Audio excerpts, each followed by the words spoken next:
अमेरिकी लेखक Ernest Hemingway ने कहा था कि ये दुनिया बहुत खूबसूरत है, लेकिन इसके लिए युद्ध भी जरूरी है। शायद पूरी दुनिया हेमिंग्वे की बातों पर ही भरोसा करती है। अगर ये सच नहीं होता तो दुनिया को फर्स्ट वर्ल्ड वॉर के बाद सेकेंड वर्ल्ड वॉर का सामना नहीं करना पड़ता। इंसानियत का वो काला अध्याय जिसे कोई नहीं दोहराना चाहेगा। दुनिया की इकलौती जंग जिसमें परमाणु बम तक का इस्तेमाल किया गया। इंसानियत की सबसे भयानक लड़ाई जिसमें 7 करोड़ से ज्यादा लोगों की जानें चली गई। एक तरफ जर्मनी और इटली में फांसीवादी शासन अपने चरम पर था, तो दूसरी तरफ फ्रांस और ब्रिटेन ने अपनी आंखें मूंद रखी थी। यूरोप भयानक तनाव के दौर से गुजर रहा था। आर्थिक मंदी अपने चरम पर थी, लेकिन सभी देश अपने स्वार्थों को साधने में लगे थे। लाचार और बेबस राष्ट्र संघ गूंगा और बहरा हो चुका था। वर्साई की संधि को पलटने का दावा करने वाले हिटलर की महत्वाकांक्षा कम होने का नाम नहीं ले रही थी। हिटलर की आक्रामकता ने जर्मनी को बेहद शक्तिशाली देश बना दिया था। कई देशों को उसने अपने कब्जे में कर लिया था और उसकी इसी विस्तारवादी नीति ने पूरी दुनिया को एक और जंग की दहलीज पर खड़ा कर दिया। सवाल है कि द्वितीय विश्व युद्ध की शुरुआत कैसे हुई? मजबूत स्थिति में होने के बावजूद जर्मनी की अगुवाई वाले धुरी राष्ट्र क्यों हार गए? अमेरिका को परमाणु बम का इस्तेमाल क्यों करना पड़ा?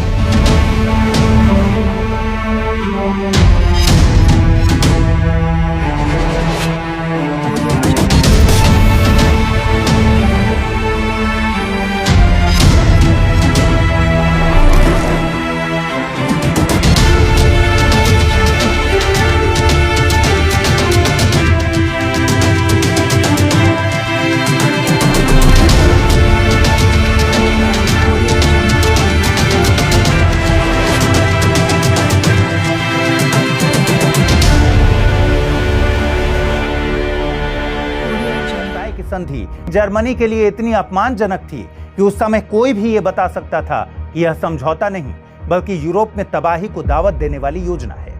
इस समझौते पर दस्तखत के बाद फ्रांस के एक सैन्य नेता ने बड़ी ही सटीकता के साथ एक चौंकाने वाली भविष्यवाणी की थी। उन्होंने कहा था कि यह संधि शांति का नहीं बल्कि अगले 20 सालों के लिए युद्ध विराम का प्रतिनिधित्व करती है। यही हुआ भी। ठीक 20 साल बाद दूसरी आलमी जंग का आगाज हो गया। 11 नवंबर 1918 को प्रथम विश्व युद्ध की समाप्ति की घोषणा के करीब 6 महीने बाद फ्रांस के पेरिस में वर्साई की संधि पर दस्तखत किए गए। 28 जून 1919 को पेरिस के वर्साई महल के हॉल ऑफ मिरर्स में इस संधि पर जर्मनी के प्रतिनिधियों ने दस्तखत किए। पेरिस शांति सम्मेलन का यह सबसे अहम समझौता था, लेकिन इस संधि में सबसे आपत्तिजनक और सबसे अजीब बात यह थी कि जिन 2 दर्जन से अधिक देशों के प्रतिनिधि शांति संधियों का मसौदा तैयार करने के लिए फ्रांस में जमा हुए, उनमें हारने वाले देशों का कोई व्यक्ति शामिल नहीं था। मतलब यह कि इस पूरी प्रक्रिया में युद्ध में हारने वाले देशों को बाहर रखा गया। बाद में इस एकतरफा संधि पर जर्मनी को राजी होने के लिए मजबूर किया गया। इससे सबसे शक्तिशाली पराजित देश जर्मनी में आक्रोश फैल गया। जर्मनी की कोई बात सुने बिना अमेरिका, फ्रांस और यूनाइटेड किंगडम के नेतृत्व में विजेताओं ने यह फैसला कर लिया कि जंग के बाद अमन और शांति कैसे कायम की जाएगी। युद्ध में जीतने वाले मित्र राष्ट्रों ने एक ऐसे समझौते पर जोर दिया था जो शांति से कहीं ज्यादा सजा जैसा लग रहा था।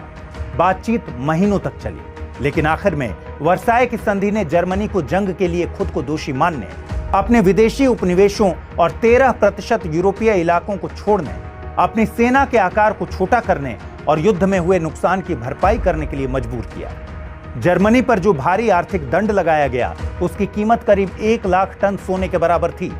वर्साई की संधि के तहत लगे आर्थिक दंड को चुकाने में जर्मनी को कुल 91 साल लगे। कहा जाता है कि भविष्य में ऐसी नौबत ना आए, इसलिए जीतने वाले मित्र राष्ट्रों ने जर्मनी पर कड़े प्रतिबंध लगाए, लेकिन मित्र राष्ट्रों की यह सोच गलत साबित हुई और 20 साल बाद ही सेकेंड वर्ल्ड वॉर का आगाज हो गया। इस संधि के बाद जर्मनी के नागरिकों में खूब गुस्सा था। उन्होंने कठोर और अपमानजनक शर्तों पर खूब विरोध प्रदर्शन किया। नतीजा यह हुआ कि संधि ने जर्मनी में उग्र राष्ट्रवाद को जन्म दिया। नवंबर 1918 से सितंबर 1939 के बीच यूरोप में शांति बेहद नाजुक स्थिति में थी। राजनीतिक हताशा और आर्थिक संकट ने यूरोपीय देशों, खासकर जर्मनी और हंगरी को त्रस्त कर दिया था। यहां तक कि जीतने वाले देशों में शामिल इटली का भी जंग के दौरान काफी नुकसान हुआ था, इसलिए उसे मिली जीत महंगी साबित हुई। वो भी गंभीर आर्थिक मंदी और मुद्रास्फीति का सामना कर रहा था। ऐसे में अपने देशों को महानता की ओर लौटाने की उम्मीद में कई इटालियन, जर्मन और हंगेरियाई लोगों ने फांसीवाद नामक विचारधारा को अपनाया, जिसकी बुनियाद बेनिटो मुसोलिनी ने डाली। बेनिटो मुसोलिनी ने 1922 में इटली में पहली फांसीवादी तानाशाही सरकार की स्थापना की, जब वो अक्टूबर महीने में इटली का प्रधानमंत्री बना। उसने सत्ता संभालते ही विस्तारवाद, उग्र राष्ट्रवाद, मार्क्सवाद विरोध और उदारवाद विरोध पर जोर दिया। इस विचारधारा ने यूरोप में एक तरह का तनाव पैदा किया और दूसरे देशों को उकसाने का काम किया। राष्ट्रवाद और विस्तारवाद जैसी सोच धीरे धीरे विश्व युद्ध की तरफ बढ़ रही थी। मुसोलिनी के फांसीवाद ने इतालवी लोगों को दुनिया भर में विस्तार करने के लिए प्रेरित किया। उसके विस्तारवादी और राष्ट्रवादी मकसदों का ही नतीजा था कि उसने 1935 में इथोपिया पर आक्रमण कर दिया और आखिरकार यूरोप की विजय में हिटलर का साथ दिया। ये सारी गतिविधियां द्वितीय विश्व युद्ध की नींव तैयार कर रही थी। यही वो दौर था जब जर्मनी में राष्ट्रवाद अपने चरम पर था और वहां नाजीवाद का उदय हो चुका था। असल में जर्मनी पर जब हार का ठीकरा फोड़ा गया, तब उस पर आर्थिक दंड के तौर पर $33 बिलियन जुर्माना भरने को कहा गया। इसकी पहली किस्त का भुगतान हुआ 1921 में। इतने बड़े जुर्माने को भरने के लिए जर्मनी के पास पैसे नहीं थे, लिहाजा उसने ज्यादा से ज्यादा करेंसी छापनी शुरू कर दी। इससे हुआ ये कि देश में महंगाई और बेरोजगारी बढ़ गई। 1922 में बर्लिन में एक पैकेट ब्रेड की कीमत थी 160 जर्मन मार्क, जो एक साल बाद 1923 में बढ़कर 200 बिलियन जर्मन मार्क तक पहुंच गई। यानी अर्थव्यवस्था का सत्यानाश हो चुका था। ताबूत में आखिरी कील अक्टूबर 1929 की आर्थिक महामंदी ने ठोक दी। इस दौरान विश्व के ज्यादातर हिस्सों में उत्पादन, आय, व्यापार और रोजगार में भारी कमी आ गई। भारी संख्या में लोग भूखमरी और गरीबी के शिकार हो गए थे। उद्योग बंद होने से बड़े बड़े उद्योगपति कर्ज में डूब गए थे। 1930 से लेकर 1933 के बीच जर्मनी में बेरोजगारों की संख्या 20 लाख से बढ़कर 61 लाख हो गई। देश भयंकर निराशा में था। इन हालातों में लोगों को अतिवादी विचार पसंद आने लगे। इसी दौरान जर्मनी में एडोल्फ हिटलर और नाजीवाद का उदय हुआ। 1933 में जर्मन नेशनल सोशलिस्ट पार्टी का नेता एडोल्फ हिटलर जर्मनी का चांसलर बन चुका था। वह फांसीवाद की नस्लवादी विचारधारा का प्रचार कर रहा था। जर्मन वासियों से वो कहता था कि वो एक दिन वर्साई की संधि को पलट देगा और इसी वादे ने हिटलर की एक राजनीतिक जमीन तैयार कर दी थी। 1930 के दशक में यह देश किसी तीसरे पक्ष की कीमत पर जर्मनी की आक्रामकता पर एक तरफा रियायतें बरतने लगे थे। हिटलर तो पहले ही खुले तौर पर वर्साई की संधि को न मानने का ऐलान कर चुका था। उसने उल्लंघन किया भी, लिहाजा उसने जर्मनी की सेना और हथियारों का गुप्त रूप से निर्माण शुरू कर दिया था। हिटलर की इन गतिविधियों के बारे में ब्रिटेन और फ्रांस को जानकारी थी, लेकिन ये मुल्क इसे शह दे रहे थे। इसके पीछे फ्रांस और ब्रिटेन को यह उम्मीद थी कि जर्मनी को थोड़ी ढील देने से वो शांति से बच जाएगा। ब्रिटेन के तत्कालीन प्रधानमंत्री नेविल चैम्बरलेन की उम्मीद थी कि हिटलर की वर्साई की संधि में बदलाव की मांग से यूरोप में जो संकट पैदा हुए हैं उसका जल्दी ही अंत हो जाएगा। दूसरी वजह थी कि रूस के सीमावर्ती यूरोपीय देशों में उसका प्रभाव धीरे धीरे बढ़ रहा था। उस दौरान सोवियत संघ की कमान जोसेफ स्टालिन के हाथों में थी। वो यूरोपीय देशों में धीरे धीरे अपना प्रभाव बढ़ा रहा था। फ्रांस और ब्रिटेन जैसी महाशक्तियां नहीं चाहती थीं कि यूरोप में रूस के साम्यवाद का प्रसार हो। ऐसे में उन्हें लगा कि एक मजबूत जर्मनी ही रूस के साम्यवाद के प्रसार को रोक सकता है। लिहाजा ये शक्तियां जर्मनी को रियायतें देने लगी। हालांकि उनकी नीति 1938 में अपनी सबसे बड़ी चुनौती तक पहुंच गई। इस साल जर्मन सेना धड़धड़ाते हुए ऑस्ट्रिया के वियना शहर में घुस गई। हिटलर प्रोपेगेंडा फैलाता है कि राजधानी वियना में कम्युनिस्ट लोग दंगे करवा रहे हैं, इसलिए वो ऑस्ट्रिया सरकार की मदद करने आए हैं। अगले ही दिन ऑस्ट्रिया की संसद भंग कर दी जाती है और बिना किसी खून खराबे के यहाँ पर हिटलर का कब्जा हो जाता है। ऑस्ट्रिया पर कब्जे के बाद हिटलर ने चेकोस्लोवाकिया के बहुसंख्यक जर्मन क्षेत्र सुडेटनलैंड को जर्मनी को नहीं दिए जाने पर यूरोप को युद्ध में घसीटने की धमकी दी। हिटलर का लक्ष्य अपने शासन के तहत पूरे यूरोप में जातीय जर्मनों को एकजुट करना था। वहीं ब्रिटिश प्रधानमंत्री चैम्बरलेन को उम्मीद थी कि सुडेटनलैंड को प्राप्त करने के बाद हिटलर संतुष्ट हो जाएगा। ब्रिटिश और फ्रांसीसी नेताओं ने सितंबर 1938 में म्यूनिख समझौते पर हस्ताक्षर किए। इस समझौते में ब्रिटेन और फ्रांस ने जर्मनी को चेकोस्लोवाकिया के सिर्फ उन क्षेत्रों में प्रवेश करने की अनुमति दे दी जहां जर्मन भाषी लोग रहते थे। जर्मनी ने वादा किया था कि वो शेष चेकोस्लोवाकिया या किसी अन्य देश पर आक्रमण नहीं करेगा, लेकिन जर्मनी द्वारा मार्च 1939 में इस वायदे को तोड़कर शेष चेकोस्लोवाकिया पर आक्रमण कर दिया गया। इसके बाद भी ब्रिटेन और फ्रांस द्वारा कोई सैन्य कार्रवाई नहीं की गई। हालांकि 1933 में नाजियों के सत्ता में आने के बाद विंस्टन चर्चिल, जो तब तक ब्रिटेन के प्रधानमंत्री नहीं बने थे, उन्होंने जर्मन राष्ट्रवाद के खतरों के बारे में चेतावनी दी थी। चर्चिल तुष्टीकरण के सबसे बड़े विरोधी थे और उन्होंने सरकार को लगातार नाजी जर्मनी द्वारा उत्पन्न खतरों के बारे में चेतावनी दी, लेकिन उनकी चेतावनियों को अनसुना कर दिया गया। नतीजा यह हुआ कि म्यूनिख समझौते के साथ तुष्टीकरण अपने चरम पर पहुंच गया। चेकोस्लोवाकिया के कुछ हिस्सों पर जर्मनी को दाखिले की इजाजत देना एक छोटे राज्य को भेड़ियों के हवाले करने जैसा साबित हुआ। हिटलर ने पहले पूरे चेकोस्लोवाकिया पर आक्रमण कर अपना वादा तोड़ दिया। जब वर्साई की संधि हुई तब उसमें एक ऐसे संगठन की स्थापना का प्रावधान था जिसका काम अंतर्राष्ट्रीय संगठन के रूप में वैश्विक शांति को बनाए रखना था। इसके तहत ही राष्ट्र संघ की स्थापना की गई थी। 1920 में प्रभावी हुआ यह संगठन दुनिया के सभी देशों को अपना सदस्य बनाना चाहता था ताकि उनके बीच विवाद होने पर उसे किसी झगड़े के बजाय बातचीत से सुलझाया जा सके। लेकिन राष्ट्र संघ अपने मकसद में कामयाब नहीं हुआ क्योंकि सभी देश इसमें शामिल नहीं हो सके। इसमें प्रथम विश्व युद्ध के ज्यादातर विजेता देश शामिल थे, लेकिन अमेरिका शामिल नहीं था। इसकी वजह थी कि तत्कालीन राष्ट्रपति विल्सन के लाख कोशिशों के बावजूद अमेरिकी सीनेट ने सदस्यता खारिज कर दी। लीग इस विचार पर आधारित था कि जब एक सदस्य की सुरक्षा पर कोई खतरा आएगा तब उसे सभी सदस्यों की सुरक्षा के लिए खतरा माना जाएगा और सभी देश उसका मिलकर जवाब देंगे। लेकिन जब उन खतरों का जवाब देने का समय आया तो संगठन काफी हद तक विफल रहा। इसकी एक वजह यह भी रही कि अंतर्राष्ट्रीय विवादों को निपटाने के लिए लीग के विभाग को कार्रवाई करने से पहले सभी सदस्यों की सहमति लेनी जरूरी थी, जिससे काम करने की उसकी क्षमता गंभीर रूप से सीमित हो गई। 1935 में इटली ने एबिसिनिया यानी मौजूदा इथियोपिया पर आक्रमण किया तो उसे रोकने के लिए लीग के पास कोई सेना नहीं थी। राष्ट्र संघ की कमजोरी का ही नतीजा था कि जर्मनी ऑस्ट्रिया और चेकोस्लोवाकिया पर कब्जा कर चुका था। दो मुल्क जीतने के बाद हिटलर के हौसले बुलंद थे और अब बारी थी एक और पड़ोसी देश पोलैंड की। असल में प्रथम विश्व युद्ध में जब जर्मनी की हार हुई तब वर्साई की संधि के तहत उसके कुछ उपनिवेश छीन लिए गए थे। उनमें कुछ इलाके उसके पड़ोसी देश पोलैंड में चले गए थे। इन इलाकों को फिर से हासिल करने की नीयत से जर्मनी की नाजी सेना ने 1 सितंबर 1939 को पोलैंड पर धावा बोल दिया।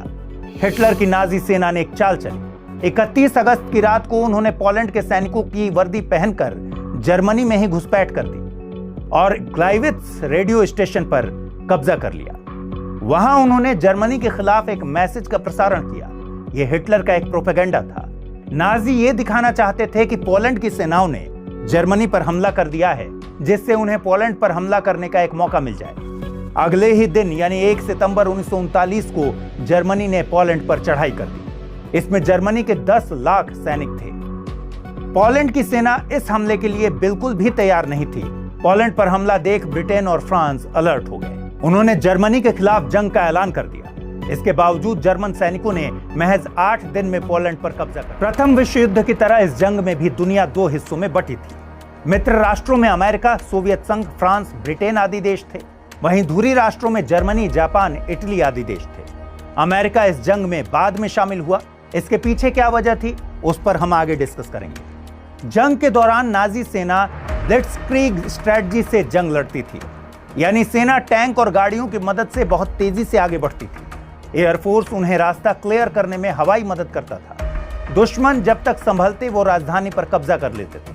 कुछ रिपोर्ट्स में दावा किया गया है कि जर्मन सैनिकों को राशन के साथ पर्विटिन नाम की एक ड्रग दी जाती थी। इससे थकान नहीं होती थी, नींद नहीं आती थी, भूख और प्यास भी मर जाती थी।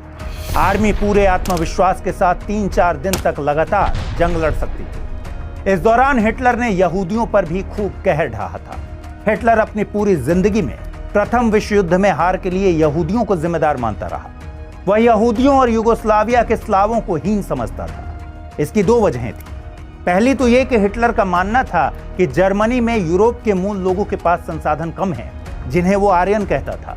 उसका कहना था कि ये आर्यन ही शुद्ध नस्ल हैं, इसलिए सभी अधिकार और संसाधन इन्हें मिलने चाहिए। वो कहता था कि जर्मनी में सभी दिक्कतें यहूदियों की वजह से हैं, इसीलिए उसने यहूदियों के खिलाफ लोगों की भावनाओं को भड़काना शुरू कर दिया। दूसरी वजह थी कि प्रथम विश्व युद्ध में जर्मनी की हार के बाद जर्मन सेना ने यह मिथक फैलाया कि सेना युद्ध के मैदान में युद्ध नहीं हारी है, बल्कि उनके साथ विश्वासघात कर हराया गया। इस धोखे के पीछे यहूदियों का हाथ बताया जाता था। कहा जाने लगा कि यहूदियों और कम्युनिस्टों ने देश के साथ विश्वासघात किया है और यह सब कुछ एक वामपंथी सरकार को सत्ता में लाने के लिए किया गया। हिटलर ने इस मिथक को सही मान लिया और यहूदियों से नफरत करने लगा। हिटलर की नफरती विचारधारा पूरे जर्मनी में फैलने लगी और नाजी पार्टी और उसके समर्थकों ने कत्लेआम मचाना शुरू कर दिया। राष्ट्रवाद की भावना को हथियार बनाकर हिटलर ने गैर आर्यनों का सफाया शुरू कर दिया। 1941 से लेकर 1945 तक तमाम यहूदियों को ट्रेनों में भर भर कर लाया गया और सैकड़ों हजारों लोगों को एक साथ मार दिया गया। उन्हें कंसंट्रेशन कैंपों में रखा जाता था और उसके बाद एक गैस चैम्बर में डालकर मार दिया जाता था। इस दौरान कुल 60 लाख लोगों की हत्या की गई, जिनमें ज्यादातर जून 1941 में जर्मनी ने सोवियत संघ पर चढ़ाई कर दी। इसमें 30 लाख सैनिक शामिल थे। इस हमले में धुरी राष्ट्रों इटली, हंगरी, रोमानिया और फिनलैंड ने जर्मनी का साथ दिया। नाजी सेना सैकड़ों किलोमीटर अंदर घुसने में कामयाब भी हो गई। वो मॉस्को के नजदीक पहुंच गई, लेकिन सोवियत की ठंड जर्मन सैनिकों के लिए सबसे बड़ी चुनौती साबित हुई। उस ठंड ने नाजियों का जीना मुश्किल कर दिया। 2 साल में 20 लाख से भी ज्यादा आम लोग और सिपाही मारे गए। जवानों को खाना और गोला बारूद भी मिलना मुश्किल हो चुका था। आखिरकार जर्मनी ने सोवियत सेना के सामने सरेंडर कर दिया। 7 दिसंबर 1941 को प्रशांत महासागर के बीच एक द्वीप समूह पर 2 घंटे तक ऐसी बमबारी हुई जिसने दूसरे विश्व युद्ध का रुख मोड़ डाला।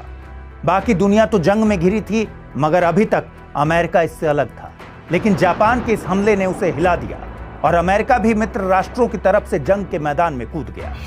असल में उस दिन जापान की सेना ने पर्ल हार्बर यानी पर्ल बंदरगाह पर हमला कर दिया था। इस बंदरगाह पर अमेरिका के 8 जंगी जहाज तैनात थे। हमले में सभी जहाज तबाह हो गए। 2500 से ज्यादा अमेरिकी जवानों की मौत हो गई। दरअसल चीन के बाजार में जापान का प्रमुख प्रतिद्वंद्वी अमेरिका था। पर्ल हार्बर पर हमला करके जापान पूरी सप्लाई पर नियंत्रण करना चाहता था। 1943 में इटली के द्वीप सिसिली पर मित्र देशों ने हमला कर दिया। कुछ स्थानीय क्रांतिकारियों के सहयोग से मित्र देश इटली के तानाशाह मुसोलिनी का तख्ता पलट कर दिया गया।